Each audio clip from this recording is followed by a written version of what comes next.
Hi friend, जय श्री कृष्णा। आमर आज नववर्ष उपलक्षे आप समस्त शुभेच्छा शुभकामना जनाऊँ। आमर आसचे परखी निकट में गोटे बालेश्वर जिले में परखी निकट में अच्छी आमर गोटे सी बीच। चलते देखा से कौन कौन अच्छी आम सब सांग होके आसचे। आमर भौणी मोर बड़ भौणी झियारी समस्ते सांग होके आसचे।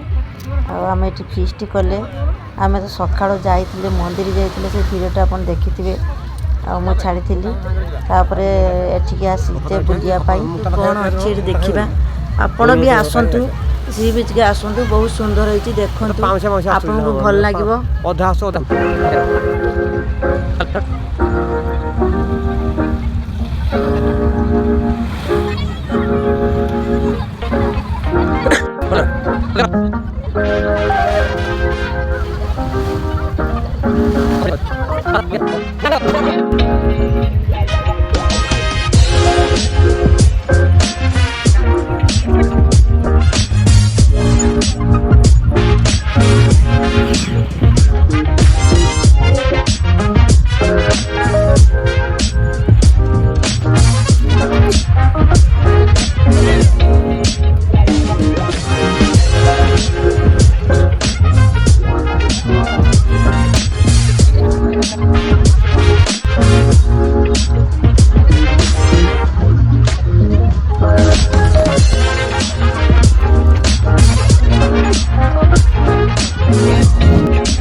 यदि आपको सी बीच भल लगे निहाती शेयर करेंगे, सब्सक्राइब करेंगे। जय श्री कृष्ण।